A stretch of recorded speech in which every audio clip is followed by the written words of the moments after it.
Presentación de la Universidad Autónoma de Chihuahua. Recibimos con gusto al doctor Ricardo Ortega Soriano, director del Departamento de Derecho de la Universidad Iberoamericana Ciudad de México, en representación del doctor Luis Arriaga Valenzuela, rector de la Universidad Iberoamericana. Saludamos a la maestra Rosy Laura Castellanos Mariano, directora general del Centro Nacional de Derechos Humanos. Saludamos al doctor Fernando Tenorio Tagle, coordinador del Centro de Investigaciones Jurídico-Políticas de nuestra universidad. Recibimos con agrado a la maestra Liliana Arcos Mata, secretaria técnica del Consejo Académico del Posgrado Interinstitucional en Derechos Humanos. Bien, para dar inicio con este importante evento, solicito respetuosamente al doctor Luis González Plasencia, rector de la Universidad Autónoma de Tlaxcala, nos dirija el mensaje de bienvenida. Muchísimas gracias, muy buenos días a todas y a todos. Maestra Rosario Piedra Ibarra, es un honor tenerla aquí en la Universidad Autónoma de Tlaxcala. Queridos amigos rectores, representantes de amigos rectores que no pudieron acompañarnos, a mí me da muchísimo gusto saludar y darle la más cordial bienvenida de manera virtual al señor subsecretario de Educación Superior, al doctor Luciano Concheiro Borges, que por razones de agenda, no nos pudo acompañar presencialmente y que sabemos que tiene además una agenda muy pesada y muy importante. Por eso nos da mucho gusto que esté de manera virtual y precisamente en función de esa agenda es que tomamos la decisión de hacer un cambio en el programa que teníamos dispuesto para hoy. Vamos a escuchar la conferencia del doctor Concheiro, que tiene que ver con el tema del derecho a la educación superior, muy atinado en estos momentos en el que acabamos de tener una reforma constitucional en la materia muy importante y un desarrollo legislativo que por lo pronto ha dado lugar a una ley general de educación superior que está, digamos, impregnada precisamente de esta visión de derechos humanos. Pues el doctor Luciano Concheiro no necesita presentación, todas y todos lo conocemos muy bien, sabemos que tiene una trayectoria académica muy amplia, sobre todo en la lucha por los derechos desde el propio terreno, aunque él mismo es un académico muy reconocido y muy importante, colega de la Universidad Autónoma Metropolitana y hoy subsecretario de Educación Superior. Así que, sin más, estimado señor subsecretario, te dejamos en el uso de la palabra, estamos ya ansiosos de escucharte. Muy buenos días. Muy buenos días tengan todas y todos ustedes. Antes de empezar y de saludarlos como se debe, quisiera pedirles una disculpa. Precisamente el día de hoy tenemos una firma con la Secretaría de Gobernación para que el derecho de las mujeres y de los hombres también a vivir sin violencia, pero particularmente en términos de género, se haga una realidad.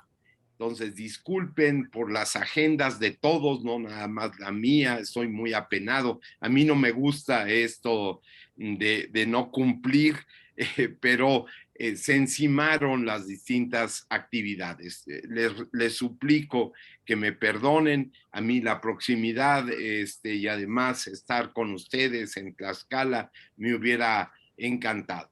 En ese sentido, agradezco a Luis Armando González Plasencia, rector de la Universidad Autónoma de Tlaxcala, el gigantesco esfuerzo que se ha estado haciendo por construir una perspectiva distinta donde los pequeñines, donde la educación inicial que está en nuestra Constitución ahora, sí, desde hace muy poco tiempo, se convierta en un derecho que tenga toda una proyección efectiva desde el nacer para el desarrollo de la educación para la vida. Me parece a mí que este es uno de los retos más importantes que estamos enfrentando. A través de él quisiera, y además para que no me vaya a quedar nadie y yo aquí no los esté saludando como corresponde, prefiero pedirle que les dé un abrazo de mi parte a cada uno de los compañeros rectores y a sus y rectoras, si tuviéramos, ¿verdad? Que no tenemos, esa es una falla importante, digamos, una tendencia histórica lamentable, pero los saludo a ustedes y a nuestros representantes. Estoy más que agradecido por la invitación, porque me permite compartir con ustedes algunas reflexiones partiendo del nuevo derecho humano en la educación superior, que fundamenta nuestra política de transformación de la educación superior en este gobierno que precisamente se ha denominado de la cuarta transformación. Me parece que hablar de nuevo derecho humano en la educación superior es válido no solo porque se ha establecido en el artículo 3 de la Constitución a la educación superior como un derecho humano, sino porque la concreción de este derecho, más allá de su funcionalidad establecida en la norma, es decir, su praxis continua y diversa, instituyente y no en términos de un sujeto instituido, la estamos construyendo desde parámetros que podemos definir como radicalmente diferentes a las prácticas que se venían teniendo de los derechos humanos.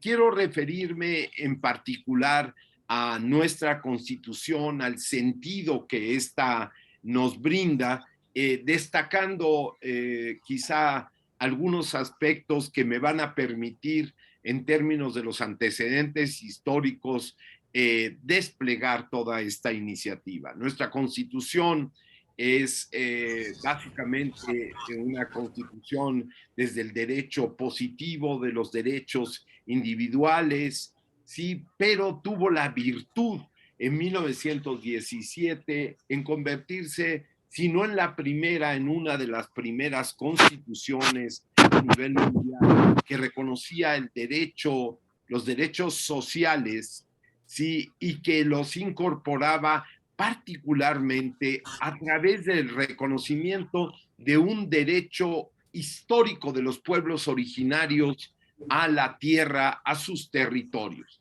Esto me parece a mí que esta capacidad que mostramos en términos generales como país para ir más allá del derecho positivo y construir una perspectiva, creo que está abierto, perdón, un micrófono que ahí hace ruido, sí, si lo pueden apagar, perdón, nos permite a nosotros tener una perspectiva, creo yo, muy importante para construir un sentido del derecho apegado a nuestras prácticas sociales también.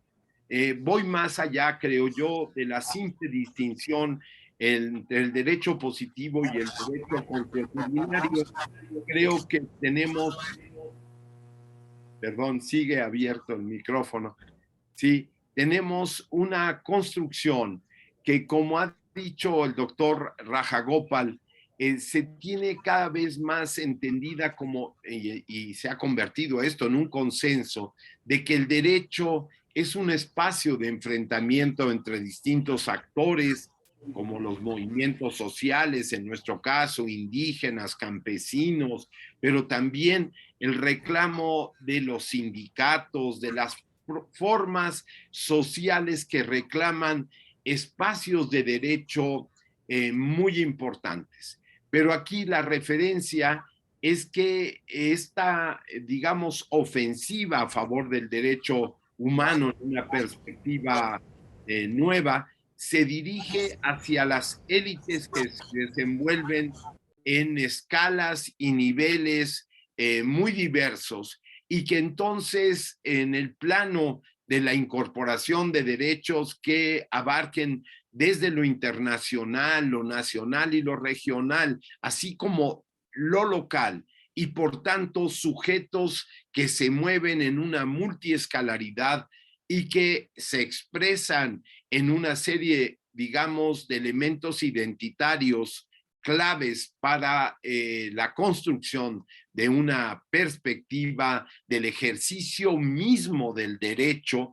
Me parece a mí que es muy importante recuperar este sentido. Partimos entonces de que el derecho humano de nuevo tipo, por decirle así, es una acción instituyente que se genera a partir de territorialidades que comprenden luchas culturales, históricas, sociales, políticas y económicas que ponen en el centro la dignidad humana como núcleo fundante de otros derechos, entre ellos el derecho a la educación. Entonces, plantear un entrecruzamiento de oleadas de derechos, una construcción en términos de una totalidad siempre cambiante, pero que construye desde esta, digamos, práctica instituyente la posibilidad de que sean los propios actores y no solamente el Estado los garantes y los que desarrollen toda una perspectiva de los derechos humanos, me parece central. De acuerdo a esto, me gustaría desarrollar en términos del tiempo de la conferencia 3 ideas centrales. El papel, la primera, el papel del espacio geográfico como determinante de la construcción y ejercicio del derecho humano. Segundo, las perspectivas críticas del derecho humano que sustentan nuestra política de transformación de la educación superior. Y en tercer término, el derecho humano a la educación superior con una perspectiva intercultural. Podríamos haber escogido la perspectiva de género que precisamente hoy empezamos a empujar. Nos parece clave también este sentido de las perspectivas, de la transversalidad, ¿sí? De algunos aspectos, problemáticas, construcciones específicas, pero nos pareció que el día de hoy podíamos trabajar con esta perspectiva de la interculturalidad. Cuando me refiero al papel del espacio geográfico como determinante de la construcción y ejercicio del derecho humano, parto de algunas ideas que particularmente se han desarrollado en Brasil, en América del Sur, pero particularmente en Brasil, como Porto Gonçalves, Milson Betancourt Santiago, para quienes el espacio geográfico es una acumulación desigual de tiempos, lo que implica admitir que siempre es en un mismo espacio donde conviven múltiples temporalidades y en este sentido acciones humanas, construcciones sociales distintas. Esta, digamos, no solamente concepción de la multiescalaridad de la acción de la espacial, sino de entender que los tiempos son tiempos abigarrados hacia el interior del propio sentido que le damos al espacio. Esto es una conjunción clave en términos del análisis social entre algo que no fue muy usual desde el siglo XIX con el nacimiento de las modernas ciencias sociales, incluido el derecho, tiene que ver con un elemento donde había primado una visión de una espacialidad como una flecha de tiempo y hacia el futuro, apuntando esta flecha, en tanto se desconocía que en términos de un abigarramiento poderoso aparecía el tiempo conteniendo distintos podríamos decirlo así en términos provocadores, derechos, como el de reconocer el derecho histórico de los pueblos, ¿sí?, a sus tierras. Es un reconocimiento que sitúa en el tiempo, ¿sí?, un derecho, y este derecho que aparece en el tiempo, singularmente en nuestra Constitución, también bañada de toda esta idea positiva y progresiva del derecho, sitúa en la única prueba, entre comillas, escrita, en la posibilidad del ejercicio de precisamente el reconocimiento de las comunidades agrarias, y después en atención a un derecho, cuando no se encuentran una documentación, que aparece como un derecho ya construido sobre la base de un sujeto que es el que tiene que reclamar ese derecho agrario. Esto, digamos, inspirado en 1917 en la lucha agraria y en el reclamo de los pueblos del reconocimiento de un derecho, insisto en ello, histórico. Estas diversas formas de construir y reproducir el conocimiento, la relación entre los sujetos, y en donde coexisten luchas por distintos tipos de derecho. En América Latina podemos decir que venimos construyendo una perspectiva que me parece a mí muy importante, que tiene un referente particular en la construcción, no solamente de esta geografía, ¿sí?, sino también en un papel que es el de la perspectiva crítica del derecho humano, que sustenta nuestra política de transformación también para en los distintos casos latinoamericanos. Sí, hay aquí algunas ideas que las voy a decir en términos muy puntuales para no tomar demasiado tiempo en esta visión de formas espacio-temporales referidas básicamente a los territorios, esto es, a la estructuración misma del poder. Un espacio-tiempo ancestral de pueblos indígenas y afrodescendientes con sus múltiples saberes indivisibles de la naturaleza que determina otra forma de vivir el derecho.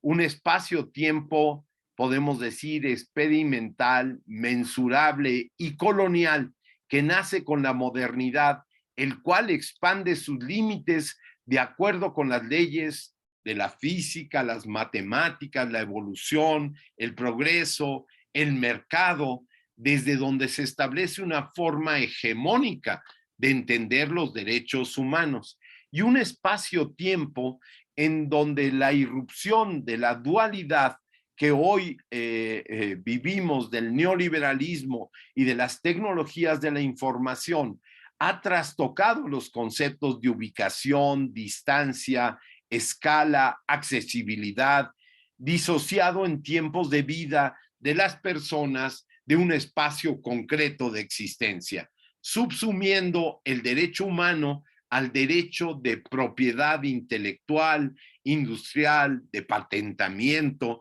que favorece un tipo esencialmente hoy marcado por la disociación de la propiedad, de la posesión, y que ha tomado forma, por dar un ejemplo, en el neoextractivismo de diversas epistemologías de los pueblos indígenas, pero que acaba refiriendo al disociar la propiedad de la posesión, básicamente ha dado entrada, sí, a nuevas formas de apropiación de los recursos, pero también de tratar a los derechos en términos de su folclorización o en términos de referencias que no acaban tomando forma en los cambios sociales. Me parece fundamental subrayar que si en un mismo espacio conviven múltiples temporalidades,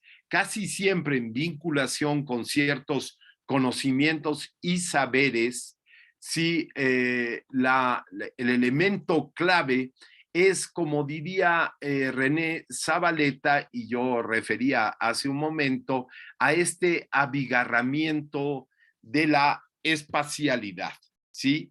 Entonces, en ese elemento, yo quisiera ir recogiendo para entrar en materia algunas cuestiones que creo yo que refieren básicamente a el establecimiento de un reconocer en la lucha social la construcción de ciertas, no le quiero llamar solamente temáticas, sino de ciertas problemáticas también, de ciertos elementos que conjugan una visión que nos permite construir distintas temporalidades referidas a espacialidades distintas y a una serie de derechos que, por ejemplo, abarcan el derecho de la naturaleza y que entonces la idea del tutelaje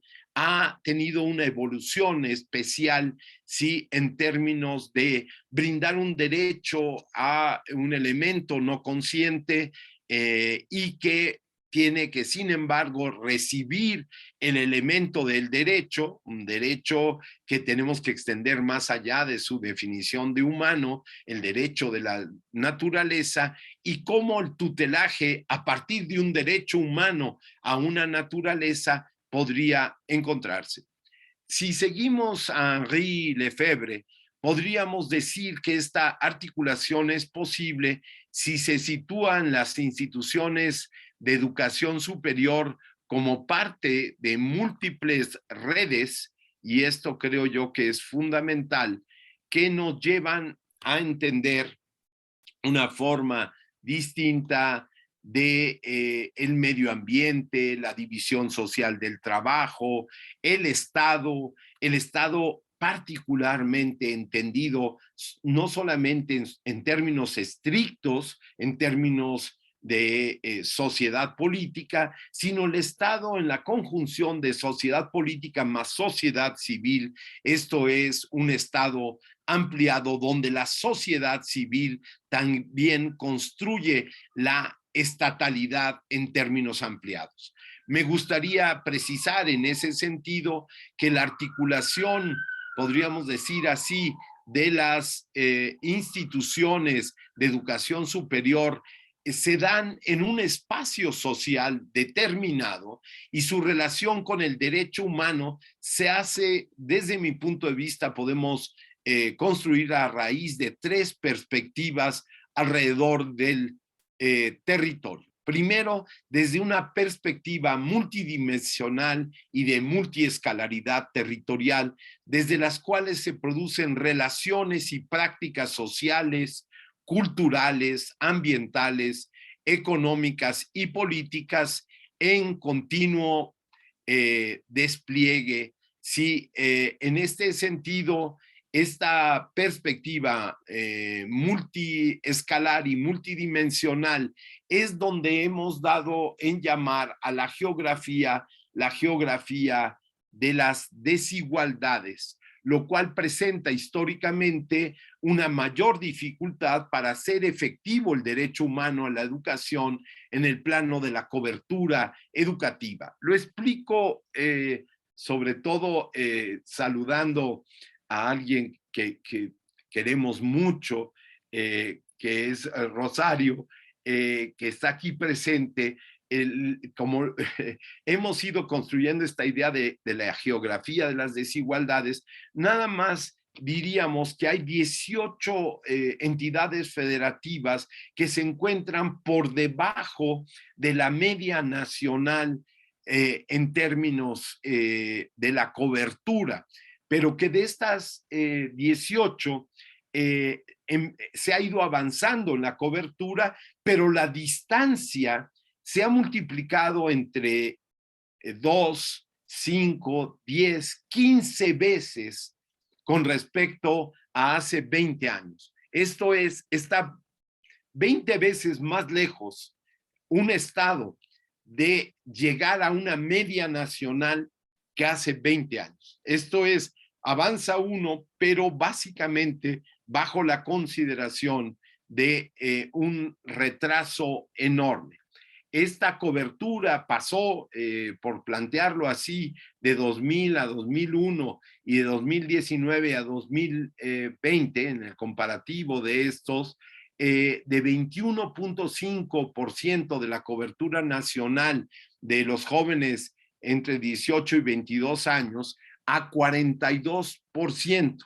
Y aunque aparentemente este crecimiento se reflejó, como decía yo, en términos nacionales, que así sucedió, Chiapas pasó de 13% en su distancia a 23% del aumento de la cobertura. Pero con respecto a la media nacional, esa brecha aumentó de menos de 8.5% a 16.7%, es decir, menos 8.2% en 2 décadas. Este es el caso de Tlaxcala, a pesar de tener un aumento en su tasa de cobertura, su brecha con relación a la media nacional pasó de menos 2.7 a menos 10.3%, es decir, 7.6% en 20 años. Esto solo como ejemplo, y realmente nos conmociona porque estamos avanzando, pero no en la construcción ni de un sistema nacional de educación, ni de un derecho en el sentido de un derecho universal. Estamos avanzando, podríamos decir, en el acceso a la educación, evidentemente. Podríamos llegar en este sexenio, si no hubiera habido pandemia, seguramente al 50%. Vamos a seguir batallando por esa meta, pero tristemente avanzamos en la desigualdad territorial, en esa geografía de las desigualdades también, y sabemos que la geografía es lo más difícil de cambiar. Segundo, estas relaciones e intereses producen diferentes modos de dominación sustentados en la clase social, las condiciones étnicas, la sexualidad, la discapacidad y fuertemente en términos de una perspectiva muy particular en el género, que funcionan como mecanismos articulados, todos ellos, de exclusión y expulsión de sujetos, grupos o poblaciones completas del ejercicio efectivo de los derechos humanos y del derecho humano a la educación superior. Aquí la dificultad de hacer efectivo ese derecho humano a la educación se relaciona con la negación, exclusión y violencia hacia la diversidad en sus múltiples formas. Esto es, no solo aparece como un elemento de simple exclusión y en ello un contenido poderosísimo de violencia, sino en el ejercicio, sí, directo de la violencia física y de la violencia en otras diversas formas impactantes. Lo podríamos decir en términos de la exclusión. De 18 mujeres que desean ingresar a la educación superior en México, ingresa una en este momento, ¿sí? Y esto es, digamos, es brutal, punto, ¿sí? Esto. Y de cada 10 hombres que quieren ingresar, ingresa uno. En el caso de los pueblos indígenas, ¿sí? Solo 2% de las personas que hablan alguna lengua indígena ingresan a la educación superior, cuando, según el censo, el 8% habla alguna lengua. Pero si esto lo vemos con respecto a aquellos que se sí, digamos, definen como indígenas, esto es el 20% de la población nacional, según la encuesta que incluye el censo, solo el 4% está en la educación superior. esta disparidad, este elemento racista, digámosle así, acaba operando fuertemente sobre la educación. La tercera perspectiva, que desde la década de los 90 ha tomado fuerza en distintas partes, por ejemplo, de América Latina, en lo que Oslender llama las geografías del terror. Esto es, en sus palabras, la transformación de lugares y regiones en paisajes de miedo con unas articulaciones espaciales específicas que rompen de manera dramática y frecuentemente imprevisible con las relaciones sociales, locales y regionales, esto es, con la no operación de los derechos humanos. Es en esta perspectiva que el derecho humano a la educación ha tenido que enfrentarse a situaciones de violencia, pero más allá de la violencia, de una construcción de una necropolítica, ¿sí? Como la define Mbembe, ¿sí? O como puede definirse también a partir de los escritos de Foucault. En términos básicos, en Mexicali, en Ciudad Juárez o en el Estado de México, sí, hay que decirlo, la violencia ha recaído especialmente sobre las mujeres. En 2021, las violencias que más se denunciaron en las instituciones de educación superior fueron las agresiones físicas con un 35.7%, cometidas en su mayoría por compañeros. En segundo lugar, las actitudes discriminatorias y las agresiones emocionales con 18.4%, la mayoría cometidas por personal docente masculino, hay que subrayarlo. Los ataques con algún tipo de arma representaron el 1.5%, el acecho con un 4.2% e insinuaciones sexuales o insultos vía mensaje o red social con 4.2%. La segunda idea central que quiero desarrollar, perdonen, en términos del tiempo que estoy consumiendo, parte de las perspectivas críticas del derecho humano que sustentan nuestra política de transformación de la educación superior. Con esto quiero exponer dos ideas centrales. El derecho humano a la educación es una praxis instituyente. Aquí quiero destacar que el derecho humano a la educación está estrechamente vinculado con las luchas instituyentes y territoriales que anteceden al establecimiento de la Constitución como un precepto normativo para todas y todos. La transformación de la educación superior en el ámbito del artículo 3º constitucional, su modificación en este gobierno, ha tenido que ver con las luchas del magisterio en esa construcción, pero también con la violencia ejercida contra los normalistas, esos 43 muchachos que vivos se los llevaron y vivos los queremos de regreso. Hay que decirlo así. La transformación de la educación superior hoy tiene ese contexto de luchas sociales y nos ha llevado a mantener, ¿sí?, este carácter que definimos como instituyente del derecho humano a la educación, para que continúe ligada a una praxis pedagógica, instituyente, continua, transformadora. No basta llegar a la universidad, llegar a las instituciones de educación superior. Tenemos que recuperar el carácter, el contenido y una visión distinta de nuestras funciones sustantivas. Tenemos que ponerlas en una perspectiva de transformación de la realidad, de compromiso social, ¿sí? Y esto es particularmente fundamental en términos de la dignificación del trabajo de las maestras y maestros, pero de lo que puso la Constitución en el artículo 3º hoy día como un elemento central, a los sujetos de la educación. Y esto nos parece determinante, que en el artículo 3º se diga que las maestras y maestros son agentes de transformación, ¿sí? Esto es un elemento central en el papel que la educación misma y la construcción del derecho humano la educación tenemos que dar.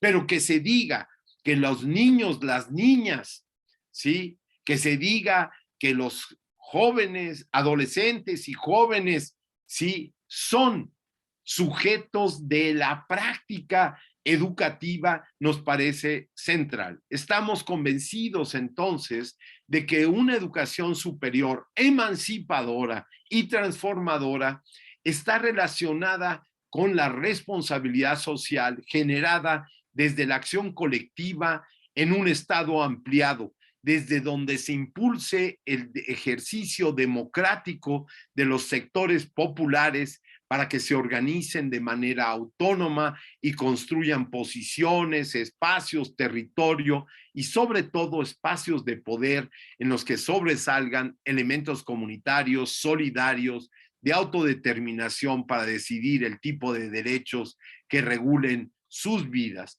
Es en esta perspectiva que, por ejemplo, en la Ley General de Educación Superior se planteó universidades, instituciones de educación superior públicas y privadas, pero también se abrió para instituciones de corte social y comunitario.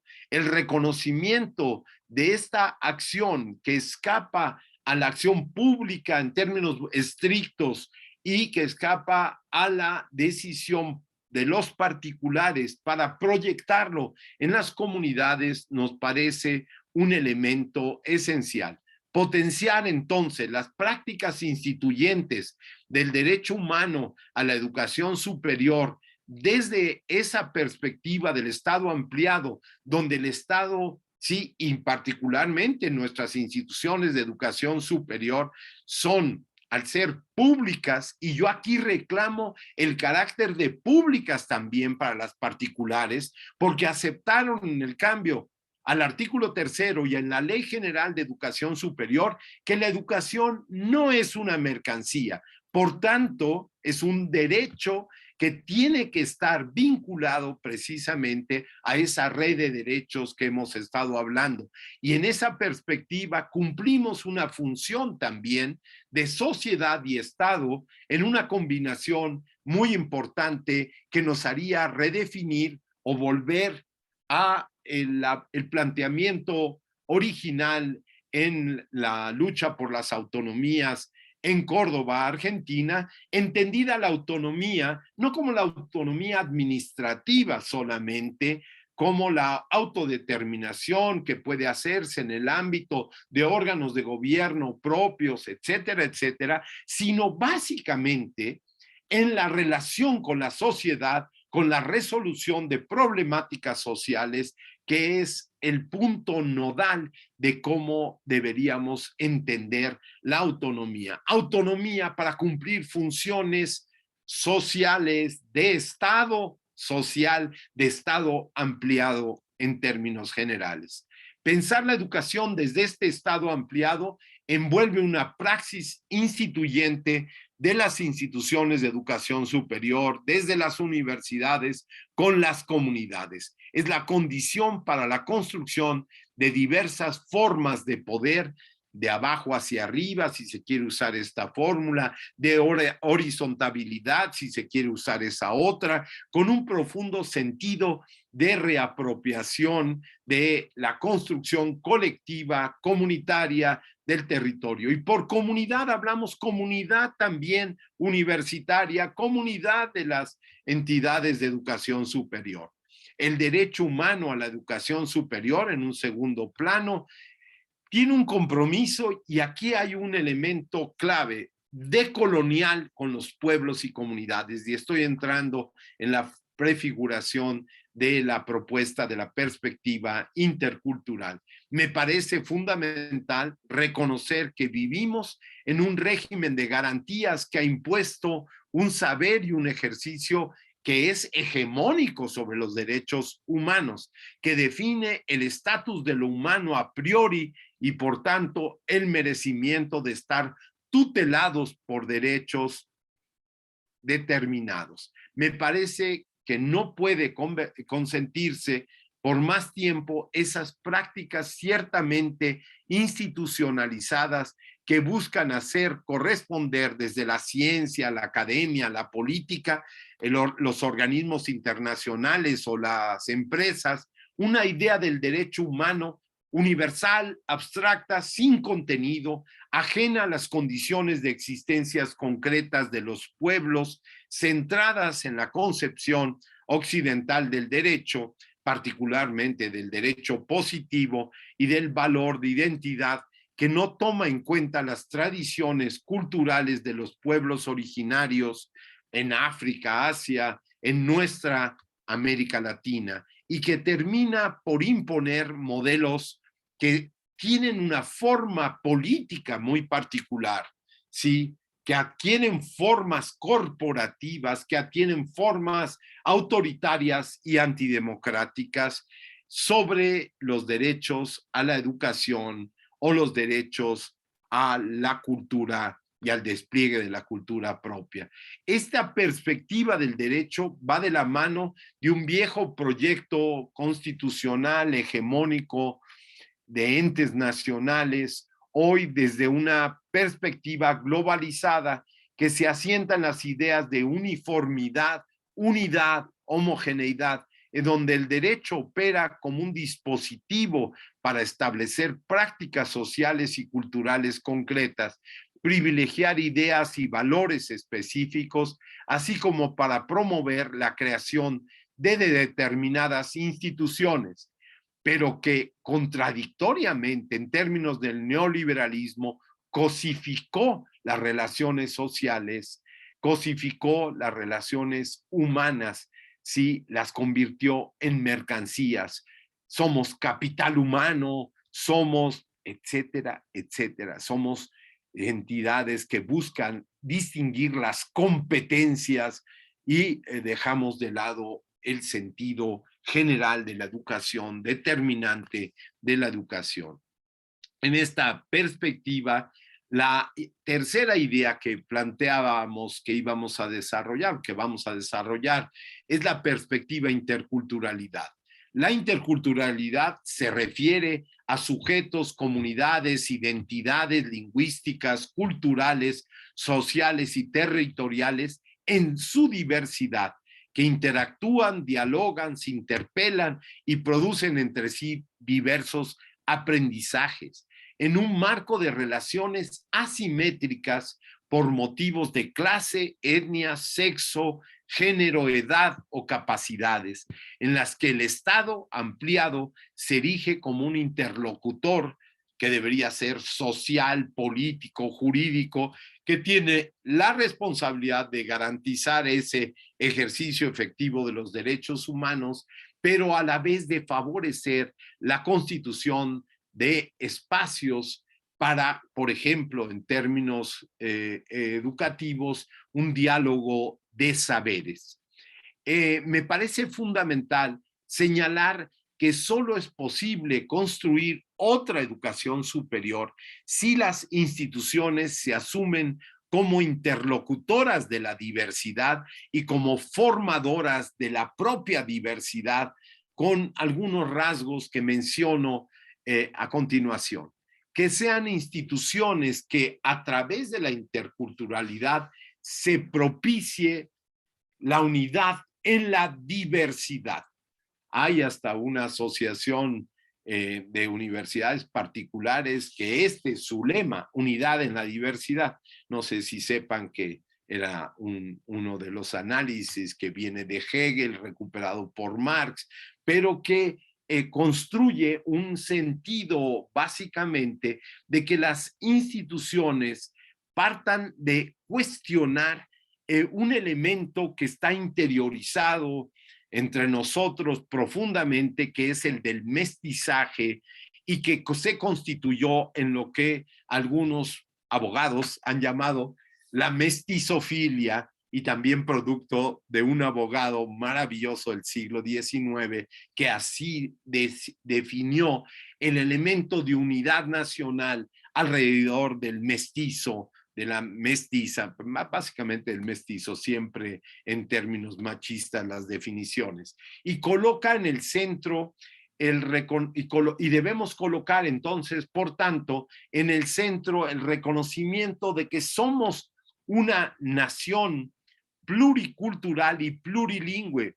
Sí, no necesito recordar que acaba de modificarse el artículo, quizá no tenga que recordarlo, pero lo hago porque tiene un sentido fundamental aquí, el artículo 2 de nuestra Constitución, el segundo de la Constitución, que refiere básicamente a que no existe una lengua única, sino que somos un país plurilingüe. Y por tanto, debemos responder a esa condición, por lo que no puede ni debe existir una única forma dominante de conocimiento y educación que se imponga a nivel nacional. Y estoy diciendo entonces cómo en términos, por ejemplo, de las normales, ¿sí? Las normales hoy están en el proceso de transformación de su malla curricular desde una organización de una gigantesca Asamblea Nacional del conjunto de las normales que tomó la decisión de avanzar en las mallas curriculares locales, regionales, estatales, en un 50%, y el planteamiento de esa unidad en la diversidad propuesta a nivel nacional. En eso nos encontramos. ¿Cómo lograrlo en términos de la educación superior? Lo diría rematando con algo que voy a recuperar más adelante, la interculturalidad.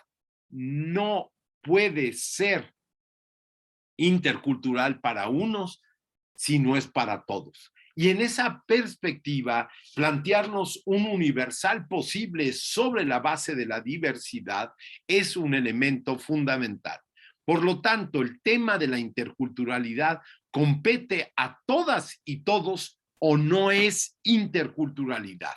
La interculturalidad para todas y todos implica el reconocimiento de esa sociedad diversa que hemos referido, pero también desigual.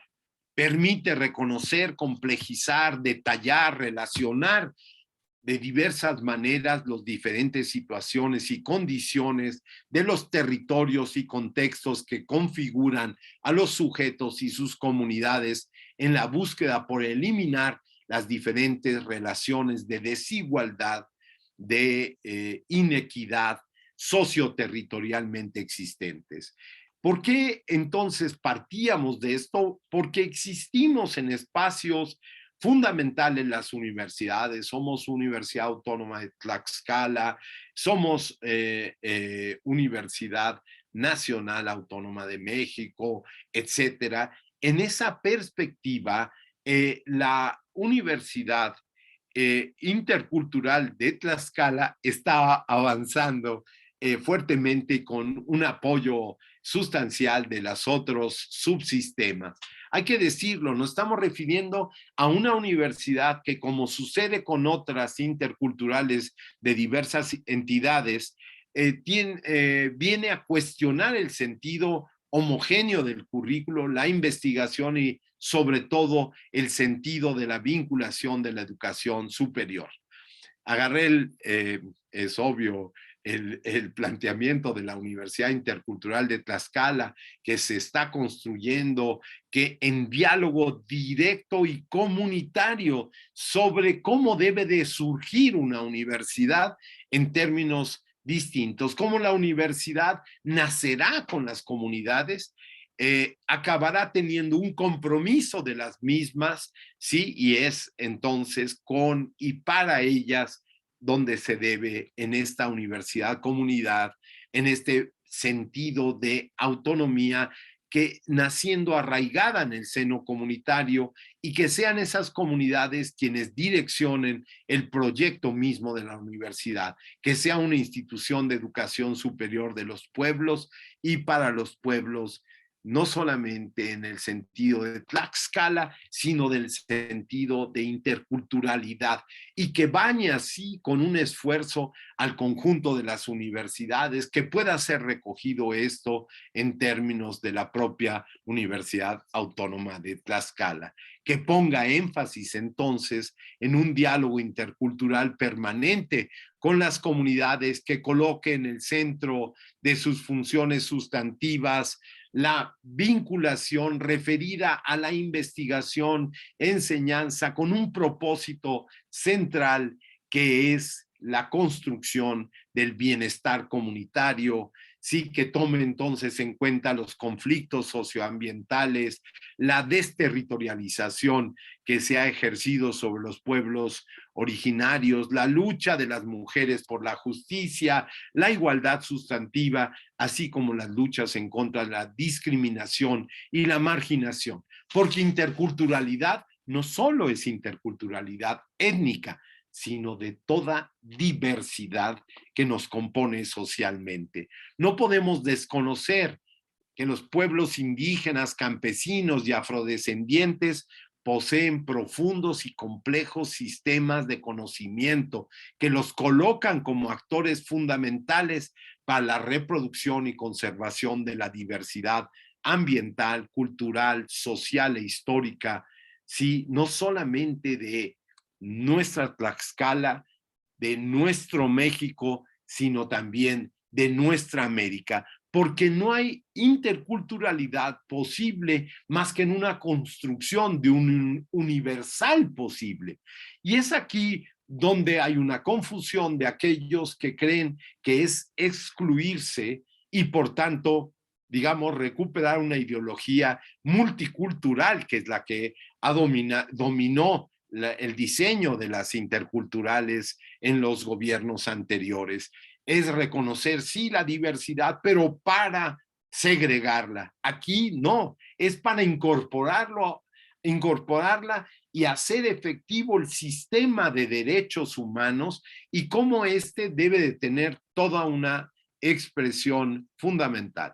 Hacer efectivo entonces el derecho humano a la educación superior en este proyecto que tomo de ejemplo de la Universidad Intercultural de Tlaxcala, significa considerar epistemologías y vías jurídicas pertinentes para el ingreso, permanencia de las y los jóvenes, acordes con la realidad del territorio de Tlaxcala y su diversidad, en donde, como sabemos, las actividades y las luchas ambientales han sido fundamentales, el trabajo de la tierra, las características políticas y culturales, la producción de saberes, están vertebradas y tienen una expresión comunitaria específica. Sobre todo, sabemos que los actores comunitarios, al ser sujetos de derecho, cuentan con conocimientos y con la capacidad de deliberar y ejercer sus derechos. Hoy tenemos en la intercultural de la tribu yaqui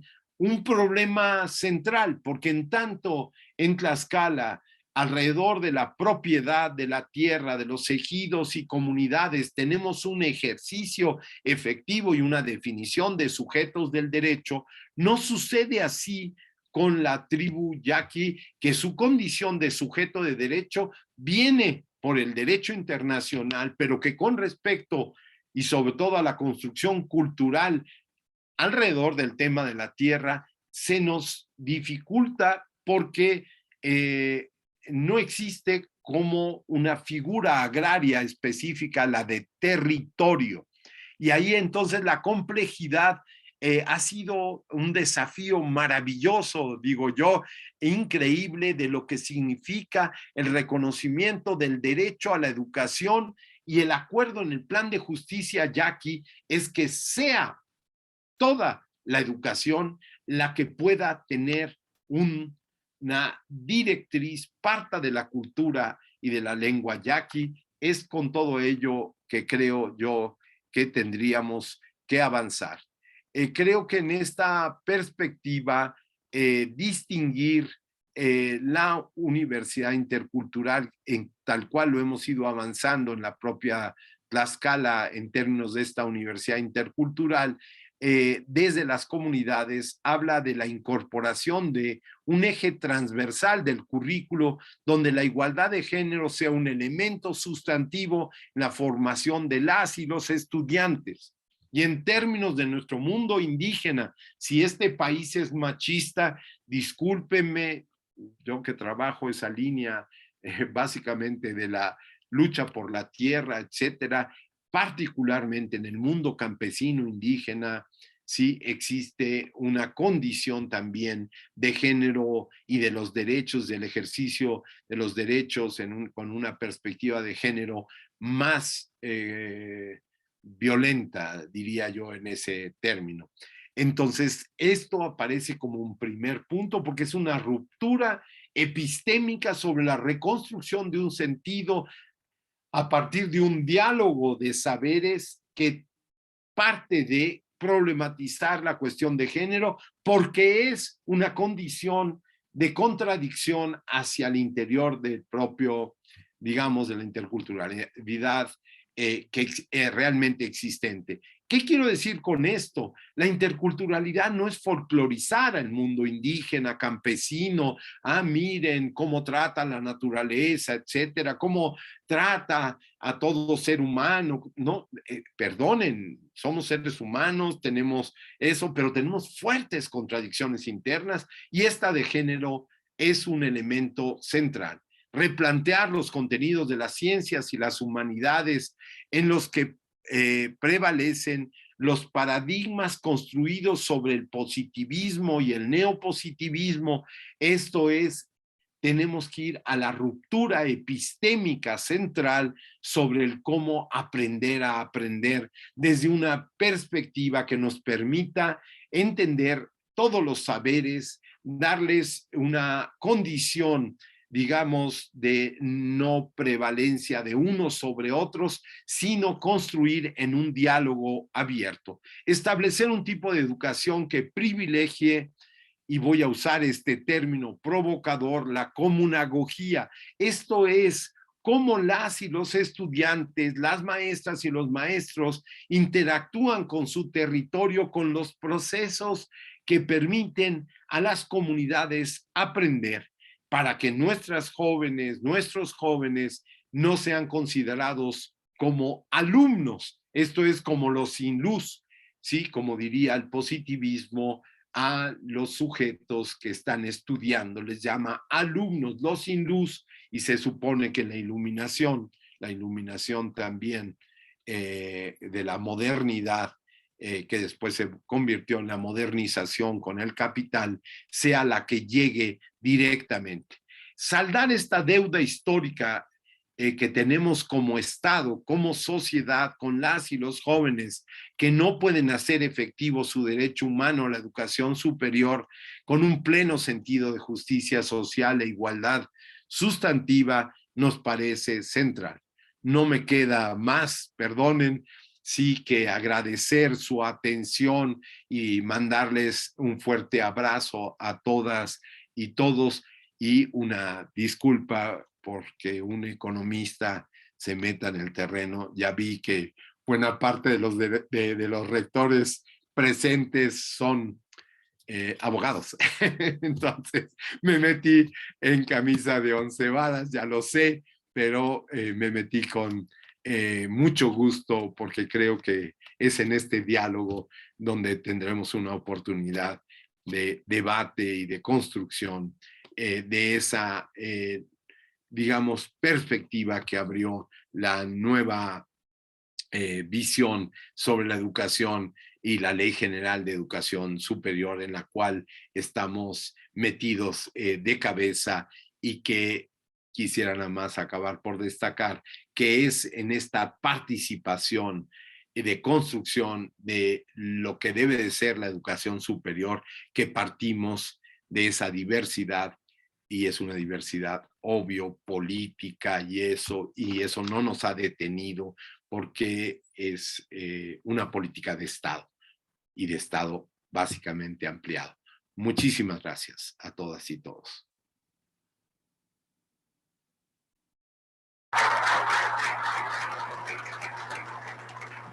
Muchas gracias, querido te iba a decir subsecretario, pero hoy te invitamos como académico y a propósito pensamos que un economista podría venir a ayudarnos a tener una visión distinta de lo que hacemos.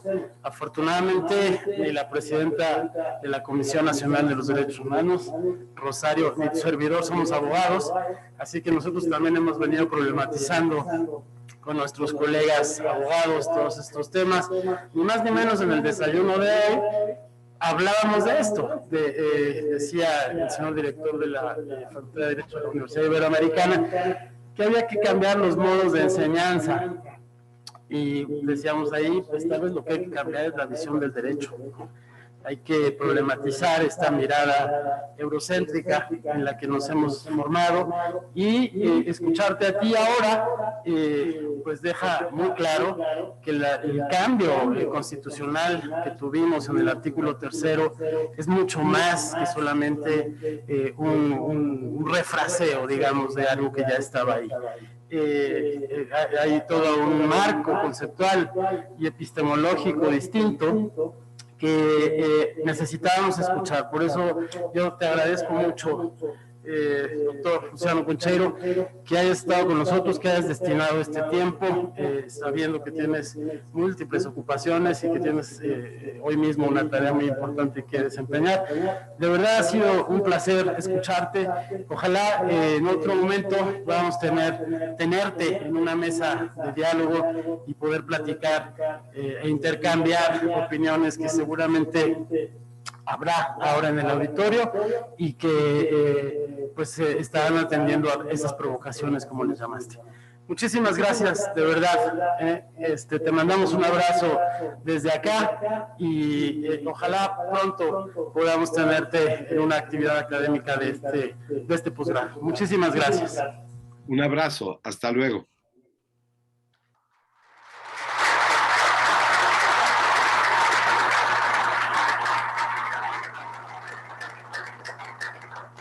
Muchas gracias. Vamos a continuar con nuestro orden del día, pero antes quiero dar la bienvenida al doctor Carlos Nazaret Mandayapa, rector de la Universidad Autónoma de Chiapas y quien será también testigo de honor de la firma de este convenio. Bienvenido. Y bien, con este preámbulo pasamos ahora a la firma de renovación del convenio marco de colaboración de la Red Interinstitucional en materia de derechos humanos.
Bien, pues enmarcamos con un aplauso esta firma de renovación del convenio de colaboración de la Red Interinstitucional en materia de derechos humanos y solicitamos atentamente si pueden pasar para la foto que va a quedar en el recuerdo de este importante acto.